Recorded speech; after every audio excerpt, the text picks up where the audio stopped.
intention setting workshop. I'm Phaedra. I'm the astrologer and artist of Mystick, Physick, Astrology. Most of you here in the Sidereal Insights group already know me. But for those of you who might be new to the group or just joining us for the first time for a new moon intention setting live stream, I'm Phaedra. I'm a Western Sidereal astrologer, and I use Western Sidereal astrology in my practice to help you reconnect basically with your purpose for coming into this incarnation. And my aim with the live streams that we do here in the group and on the Mystick Physick Astrology Facebook page is always to provide guidance on how we can consciously use the energy of the transiting planets to affect our lives in a positive way. So essentially, how we can choose to respond to our planetary transits rather than simply react. So what we do with the new moon intention setting practice, what I'm going to do just quickly is run through by sidereal rising sign what house this particular new moon is going to fall in for you. So grab a pen and paper. You can make a note of what house, this is going to fall in according to your natal chart. And then you can make a note of the themes. I will touch on what themes fall under that house. And then once we've run through each rising sign, we'll talk a little bit more in depth about the Aries archetypes and Aries themes, and we'll cover some prompts to help us get some ideas for what intentions we want to set for this particular new moon in Sidereal Aries. And welcome to the broadcast, Danielle. It's good to have you on. We were having a little bit of technical difficulty, so I hope I hope you weren't on just a minute ago. I was having trouble with my wireless signal because, of course, we have wet spring weather today, and so it's making the wireless signal kind of a little weird. But so Aries, you probably know, Danielle, because you know in astrology, Aries, this is first house if you have Aries rising. So personality, identity, self-expression, the physical body, the role that you play in the world, your appearance, basically. So if you have Aries rising, this new moon in Aries, it's your birthday new moon. You get to use it any way you want to, which is really cool. Taurus rising, this is going to fall into your 12th house. So that's privacy and seclusion, spirituality, the unconscious mind, secrets. That can also be escapism and addiction. Saturn on ascendant. Yes, Danielle, just like me. Oh my goodness. For Gemini rising, this is 11th house. So it'll be a new moon opportunity in your friendship sector. Organizations are governed by the 11th house, and so are hopes and dreams, which is one of my favorite things to the intention setting practices for, is for moving forward towards our hopes and dreams. For Cancer, if you have Cancer rising, this is a 10th house. So it's a career opportunity. It's a chance to start something new in your professional life, something that could lead to award or recognition down the road, something related to your status and achievement. And if you have Leo rising, it's going to be 9th house, so higher education and long distance travel. Long distance communication, so things like publishing and broadcasting, live streams count for this. Religion, philosophy, law, those sorts of things all fall under 9th house. Virgo, this is 8th house. So we're getting into financial territory here. Other people's resources that are at your disposal fall under the 8th house. So if you have Virgo rising, that's going to include things like investment earnings or insurance, taxes that you owe, and potentially taxes that are being refunded to you. It can also include inheritance, bonus or commission income, debt that you have. And then there are some more occult themes that fall under the 8th house, so things like death, rebirth, and transformation. And then for Libra rising, this is 7th house, so partnership, marriages, and business, especially your relationships with other people in general. And then especially where the descendant points in your chart can describe what we reject about ourselves. So that would be particular to Libra rising in this case. For Scorpio rising, this is a 6th house. This is work and health. It's your daily routines. It's people who serve you, like employees or your landscaper, your gardener, your house cleaner, what have you. Also your pets. And employees, if you have them, say if you're a business owner, employees would fall under that as well. For Sagittarius, it's 5th house, which is kind of a fun house. It's creativity and children, true love and romance. Not marriage, of course, remember. But romantic relationships, activities of the heart, basically, pleasurable activities, including sports and other risk-taking ventures, such as gambling, that does fall under fifth house. And for Capricorn, this is fourth house. Getting ahead of myself here. So if you have Capricorn rising, this is going to be home, family, real estate issues that come up right now. Things around parents, potentially.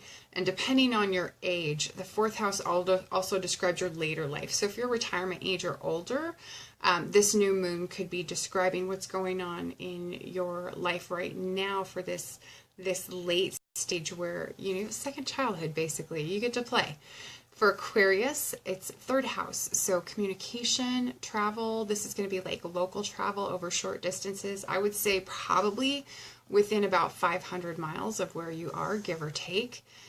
Can also cover childhood education, siblings, neighbors, your immediate environment. So your neighborhood and your community all fall under third house. So if you have Aquarius rising, those are the themes. And then for Pisces rising, this is second house. So wealth, possessions, movable assets, money that you earn from the work that you do with your own two hands, basically. Not money that comes to you through other people. And not real estate. It's only movable assets, right? So you've got your rising sign, your house, your themes for this particular new moon. If anyone is jumping on late or needs help identifying the house and themes that this particular new moon is related to, just type in the comments, if you will, what your sidereal rising sign is. And I'm actually going to type in the calculator here really quick. If you don't know, this is the link to the calculator where you can look it up for free online. Sidereal tools on the website. Let me make sure I typed that in correctly. We'll see. It'll pull up the preview if I typed it incorrectly, right? So mystickphysick.com/sidereal tools. So, looks like we typed it right. So you can go get your chart up right there. You'll want your ascendant, possibly your sun sign, and it's helpful to bring it with you to the live streams because sometimes we do talk about specific degrees. I don't know if I have anything planned like that for today. But sometimes it can be helpful to bring your chart to the live streams. So I just wanted to share that in case you need it. Now, Aries, let's talk a bit about Aries. So Aries gets credit for being the first sign of the zodiac, even though it's impossible to describe the beginning of a circle. Okay? But for simplicity's sake, when we're having these conversations, you have to start somewhere, right? There has to be a 0 degree. And traditionally that falls to Aries. In part, there's a lot of tropical zodiac influence there because we anchor, through the tropical zodiac, we anchor 0 degrees Aries to the vernal point. Danielle says, lol, LOL, laughing out loud. Yes, I agree.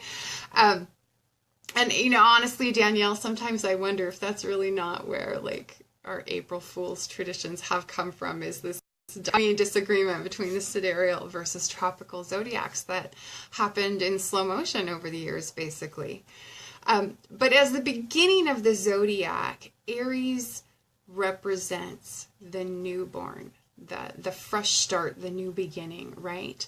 So it's the constellation of the Ram. Aries is cardinal fire, so it's very active, very aggressive as an underlying principle, right? It's full of passion and full of initiative, even though Aries is often lacking a little bit on the follow-through end of things, right? Sometimes also lacking on the patience, like the forethought end of things. But Aries very much wants to get started on brand new things and just be creative in that way. It's considered, as I was saying, the first sign of the zodiac. It's optimistic and full of unrealized potential, okay? And this is one of the wonderful things that I do appreciate about Aries. It's the warrior. Aries is the hired man or the mercenary. So this is some of maybe the less savory expressions of Aries as the hired man or the mercenary. But Aries is also the trailblazing, pioneer, the explorer, right? Aries is very naturally competitive, filled with the drive to win, to do, and often Aries is an energy that sees personal challenges where none are intended. So that's one of the ways that Aries can kind of like sneak up on us, right? I don't know if you know many Aries rising or Aries sun people in your lives. Personally, one of the signatures of someone with strong Aries energy in their chart is maybe not being discerning about picking their battles, right? Everything is a competition. Everything is a battle. There's this drive to win, right? And so sometimes where Aries shows up in our chart is where we have to learn to pick our battles. We have to learn to be discerning about what is important enough to fight for and what is unimportant enough that we can be willing to let it go or cultivate a willingness to let it go. So keeping in mind, ideally, the area of life represented by the house that Aries occupies in your natal chart, I want you to consider some of the following prompts and questions. And then what we'll do is we'll give you an opportunity to come back to your paper and write out your intentions for this new moon in Aries cycle. So this is going to start a 30-day lunation cycle, but it's also going to start a longer and somewhat more impactful 6-month lunation cycle before we come to the next full moon in Aries. And so it's that 6-month time frame that I like to encourage you to focus on. Think big in terms of what you want to initiate during our new moon intention setting practices. But I want you to consider, how can you begin to approach life with the wonder of a newborn? Okay, how can you open yourself up to new ways of doing things? And how can you be more adventurous? Is there something you might gain if you open up your life and your self-experience to being more adventurous? Can you venture into unexplored territory? Would that benefit you in some way to do that? Is there some sort of reward that you stand to gain by taking a willingness and taking those first steps to venture into unexplored territory in your life? How can you make conflict constructive rather than destructive? And this is kind of an important one to think about. I suggest with this one, if you can, take the time to come up with a couple of options and practice implementing them. But especially with this particular new moon, right now with our current transits, we have Mars conjoining Pluto, Mars, of course, being the ruler of this new moon in Aries. And while Mars, aside from the conjunction with Pluto, he's under some pretty friendly aspects, a sextile to Jupiter, which is very helpful. He's in Sagittarius, which is another fire sign, which is quite supportive for Mars. And he's got a sextile right now to Neptune, which can be helpful and supportive.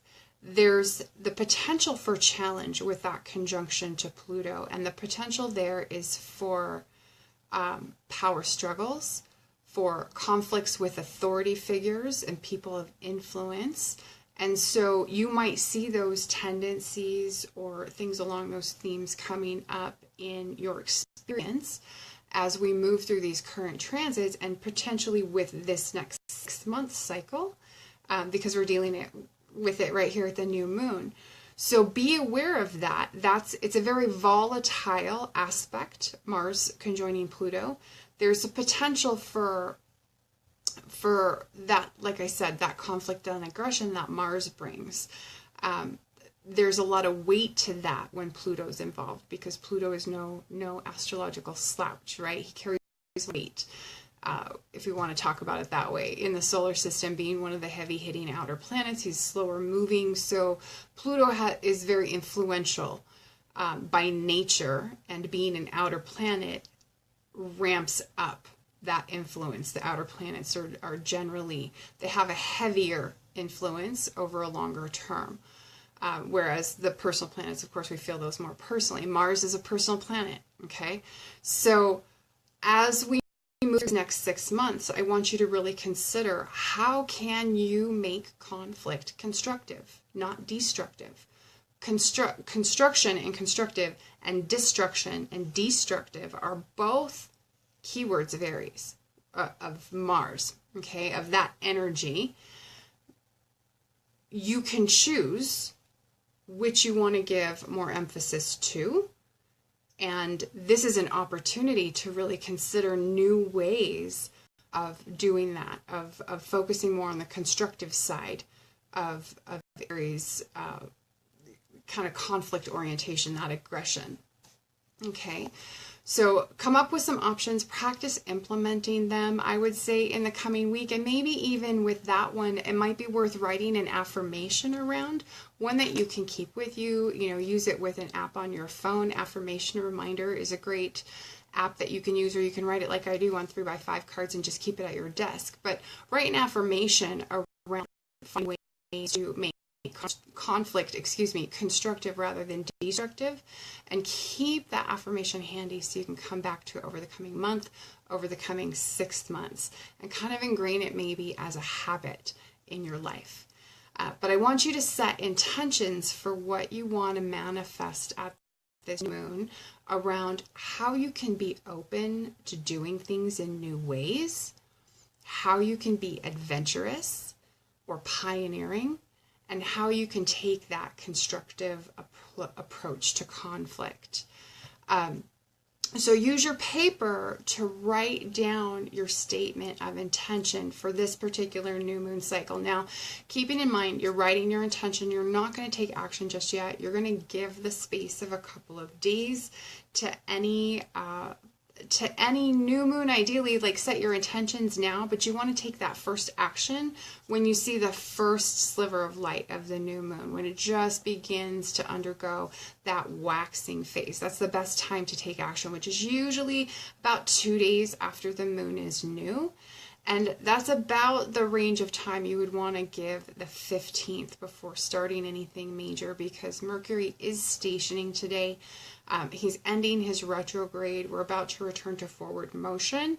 That last day of the retrograde, as well as the first day, those 2 dates, Mercury is highly volatile. He's highly unpredictable, and he can be a little rascal. So don't take action today. I just want you to think about what is your desired outcome. What intentions do you want to set? So you're going to write them out. I really encourage you to write an affirmation around what it is that you want to manifest with each new moon. And then I also encourage you to take a moment to visualize it and even draw it out. That can beef up your manifesting, not just the your ability to manifest what you want, but also the speed with which it comes to you by doing that. Danielle says, need to learn by the 22nd, 23rd. Yes. Had a constructive conflict. Is that what you're talking about, Danielle? No doubt. So be as detailed as you want. Don't feel like you need to set a whole bunch of intentions. You can keep it around 1 or 2 or 3. I find the fewer that I focus on, the more easy it is for me to manifest, but there's no harm in doing more if you feel led to do more. But I'm going to run through real quick, just recap these prompts, and then we'll take a break and everyone have their pen and paper with them. So here we go with the prompts. Just to recap, how can you begin to approach life with the wonder of a newborn and open yourself up to new ways of doing things? How can you be more adventurous, and what can you gain by doing so? How can you venture into unexplored territory, and how would that benefit you? And how can you make conflict constructive rather than destructive? So this is an opportunity to implement some options for doing that and practice making that a habit. Okay? How can you be adventurous and pioneering? So these are things I want you to think about. Before we get started writing, I'm just going to share with you this is my moon gazing journal. I'm going to share with you the quote from today's page. It says, in 1941, Maria, I'm going to butcher this last name, Maria Uspenskaya, I have no idea, wrote her famous book, The Wolf Man, a tale of one man's transformation into a werewolf. It was later made into a movie. The cast included Lon Chaney Jr. and Bela Lugosi. Danielle says, I'm learning how to politically talk in business / medically. That is definitely an acquired skill, and it takes some practice. Are you saying you're learning diplomacy? Is that what you're learning, Danielle? How to walk that very diplomatic line and not offend people? And you have to learn that by the 23rd, 24th. Is that what you're saying? We don't have a lot of time. We need to get cracking on getting you set. Okay, so take a few moments with your pen and paper to write out what your intentions are for this new moon in Sidereal Aries. Not plowing, right? Or shoveling.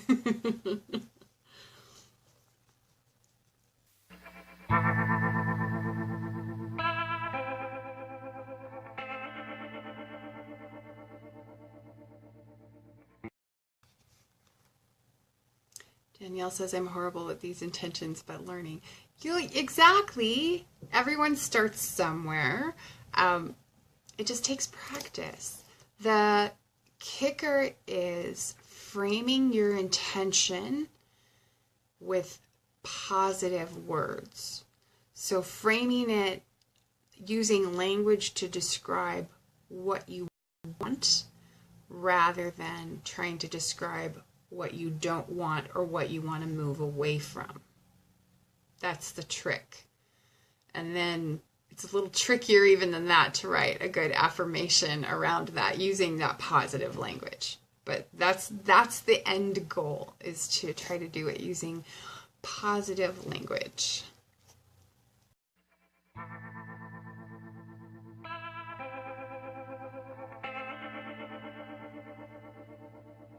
You guys are going to laugh when you see my drawing.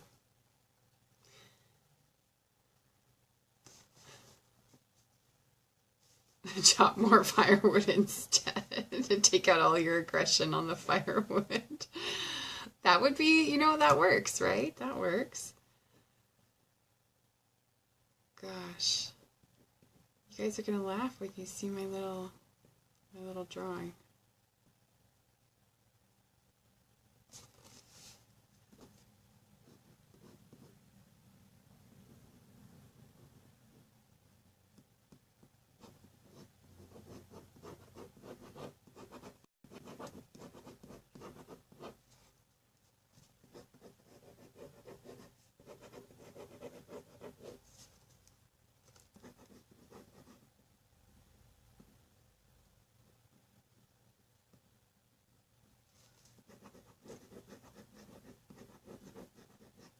Okay, so for me, I'm taking this in a couple different directions.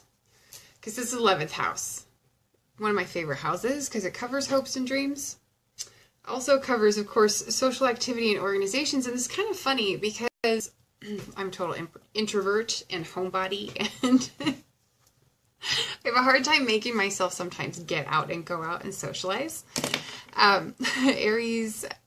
Danielle says, us Aries feel like cage badgers with this moon. That's true, right? So with 11th house, I'm always really drawn to use the new moon and the full moon opportunities to push my hopes and dreams forward. And for those of you who've been members of the group for some time, you might already know. So I'm an artist as well as an astrologer, and art was really kind of my first love. I've always wanted to build a successful art career as a fine artist, and so that's something that I do kind of in the background of my life. Most folks know me through astrology. And I've kind of taken a lot of emphasis off of that in the last, I would say, 12 to 18 months, and I'm ready to change that. One of the things I wanted to do this year was to spend more time making more art and entering more art shows and getting some gallery representation and just being more active in my local arts community. And so that's part of what I'm going to use this particular new moon opportunity to do, and it's kind of fortuitous in some ways. So I'm writing, for my intentions, I wrote that I intend to put energy into my artistic passions as a way to fuel the advancement of my deepest held hopes and dreams of building my artistic career, and that I intend to be more adventurous in my social life and to get out and meet new people and expand my experiences and connections with people by getting involved in my local artist groups and clubs. And one of the ways that I'll be doing that, so I volunteer with the Treasure Valley Artists Alliance. I'm a exhibiting member locally, and so I'll be entering more shows. And probably what I'll do is spend some time with this new moon, maybe in a couple of days or so once we pass this Mercury stationary period, to look at what my show opportunities are for the coming year, right? And maybe make a plan for shows I want to enter into. But the other cool opportunity that I have coming up, and it just strikes me that this is so timely, I just joined a Facebook group for local artists in my area, and I'm going to a brunch on the 18th for my first time being invited to a brunch with this group, where I'm going to get to meet some other local artists that I've never met before and have a nice chat and have brunch and get to know each other and share tips and tricks and best practices, and I'm really, really excited about that. So I'm going to keep an eye on how that pans out. This is my silly little drawing. I was going to draw a bunch of people sitting around the table having brunch, but I decided that could be a little complicated and maybe I don't have the time for that. Danielle says, woohoo! Exactly, Danielle, I agree. So this is my drawing of a gallery show that's going to have my work in it. There's going to be a lot of gallery shows that have my work in it this year. I actually have some work that I want to finish up that I would love to get shown, and some new work that I need to start painting. And so that's coming very soon. I'm very excited. I'm sure I'll probably share some of that with you folks when we get to that point of making new art. So if anyone wants to share in the comments what it is, what your new initiation is that you're going to be starting with this new moon. Remember, like I said, don't take action today or even tomorrow. Give it at least another day beyond that. Just to kind of give stationary Mercury a little bit of room. Danielle says networking is 11th. Yes, exactly. Social. And that's part of what this is socializing and networking, but within the area of, my most closely held hopes and dreams. And so I'm excited that the two kind of connect together in that way. So this is going to be a lot of fun, and I'm really looking forward to it. But yeah, if anyone wants to share, Danielle, maybe if you want to share, that's up to you. If anyone wants to share an affirmation that they have around the intention that they're setting for this new moon in Aries, let me think of what's a good affirmation that I might have, and I'll share it. Let me look through.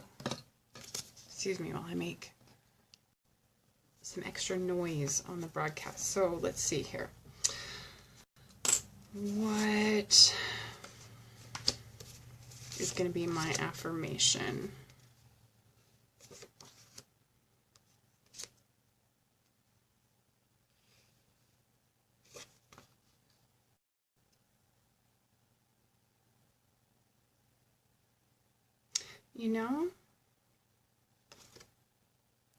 This is kind of a good one to choose considering the energetic nature of Mars and Aries. So this is an intention that I've used in the past, and this is one I think I'll dig out and dust off and use for this particular new moon. It is my intention to experience health and energy that lead me to creative adventures. How about that? That is not original. I'm trying to think of where did I pilfer that affirmation. I think this affirmation came from Barbara Marciniak's book, Bringers of the Dawn, which is an excellent read if you happen to get your hands on it. If you can get a copy, definitely buy it. I encourage you to read it. It's an excellent, excellent read. You might even be able to find on YouTube, there was, at one point, there was an audio book recording of it. I want to say that it was about an hour and a half, 2 hours long. It might not have been the whole book, but if you get a chance, I believe it's even narrated by Barbara herself. It's a really wonderful book. Barbara Marciniak, Bringers of the Dawn. Danielle says, I'm learning how not to push, but bring to the table nicely. It is, there's a learning curve to it. And like we were talking about earlier, yeah, it's a little bit of diplomacy, right? Or maybe some ambassadorial skills developing that. But that's a good compliment. I think that's a great way to balance out your fiery nature there, Danielle. I think that's a great way to challenge and stretch yourself. But thanks everyone for joining me. If you're catching the replay, if you have questions or comments, please feel free to add them in the comment box. I will keep an eye on the comments on the broadcast. If you're catching this on YouTube, feel free to like and share and subscribe to the channel. It's wonderful to have you with us. We'll be watch the blog. I will do an update and add this to the blog as well. So that if you miss it for any reason live, you can come back and catch the replay. You do have a couple of days here to use this energy, setting your intentions as you plan what action you're going to take here coming up. Danielle says, taming the Mars, embracing the Saturn. Yes. Yes, yes, yes, yes, yes. That is exactly the end goal right there, Danielle. Taming, harnessing Mars's power for the greater good. Yep. And Saturn can help with that. Saturn can help with that, and he'd be mighty pleased too. Whereas if you fight it, he's just going to crack that whip, right? But thanks everyone for joining me on the broadcast. And we'll see you next time. I want to say, don't forget to join us for the next Sidereal Insights, which is coming up, I think, on the 23rd of April. I think we just had our broadcast on the 9th, so our next one will be the 23rd at 1:30 that Monday, Mountain Daylight Time, on the Mystick Physick Astrology Facebook page. You can join me live, and if you have questions that you'd like me to touch on for that broadcast, feel free to message me or email me at phaedra@mystickphysick.com and let me know ahead of time, and I would be happy to touch on any questions that you have during the Sidereal Insights Astro Update broadcast. And thanks for joining me. We'll see you again next time. Thank you, Danielle. It's been wonderful to have you on, and we'll catch you again. Bye.